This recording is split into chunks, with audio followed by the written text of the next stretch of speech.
Marunong ako mag-practice, mag-parking sa YouTube ko natutunan. Marunong ka ba, Sar? Mag-drive, Sar? Marunong ako sa YouTube, Sar. Sige, dalawa na lang, Ray. Para sa iyo, Ray, si Jesus. Ito para to sa mga nakikinig, sa mga inspiring, gustong pumunta ng Canada, sa buhay mo may asawa, sa relationship, sa may family, sa singleness. So yun. Ray. Yeah. Para sa iyo, Ray, who is Jesus to you, Ray?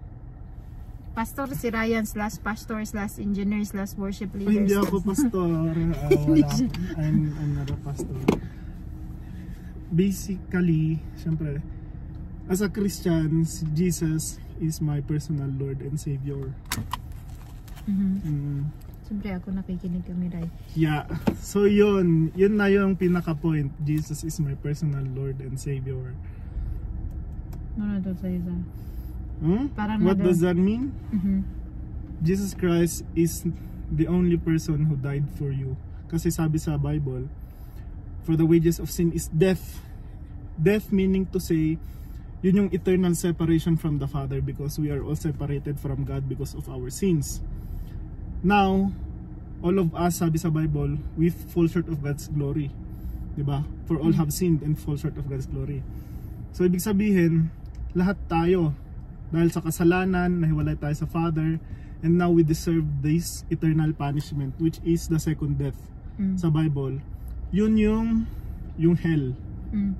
If you believe in heaven, believe in hell. So yun, lahat ng nahiwalay sa Lord, sa God the Father, tawag na nito, they deserve hell. But then Jesus Christ was sent here on earth to redeem us from the eternal punishment. So ngayon, siya ang naging Savior natin. He is the one who died for us. Kaya tayo na save. So for the wages of sin is death, but the gift of God, gift, libre yun. You only need to accept it. Diba? Hindi mapapasayo ang regalo pag di mo tinanggap. Tama? Kaya kailangan tanggapin. You need to accept Jesus Christ in your life. Kasi for the wages of sin is death, but the gift of God is eternal life. Hindi siya eternal death. Eternal life, buhay na walang hanggan. Di ba? In Christ Jesus. So lahat yung eternal life matatanggap natin pag tinanggap lang natin si Jesus Christ sa buhay natin, and may relationship tayo sa Kanya. So yun po, Jesus is my Lord and personal Savior. And sabi din sa Bible na if you confess with your mouth that Jesus is Lord, and believe in your heart that He rose from the grave, and you will be saved. Amen.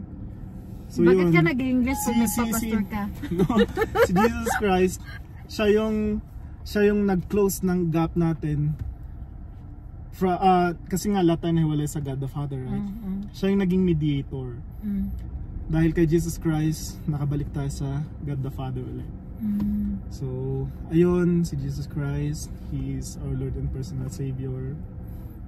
And ano pa ba? Marami. Basta yun na yung pinaka. Yun ang pinaka. Ray, salamat kayo for granting my today, guys. No, this is Ryan. Maraming salamat kayo. Thank you po. Hindi po ako pastor, pero ito nasa likod ko. Yan ang pastor. Si Sarah. Pastora Sarah. Hi, Sar! Hi, Sar! Next interview niyan, si Ate Dap. Yan, si Sarah naman. Pastora nang interviewin ko next time. Ay, salamat kayo, Ryan. Salamat kayo sa pagpasakay. Ang basura natin, bibitin natin. Ngayon mo na ako ng bala. Sige, salamat.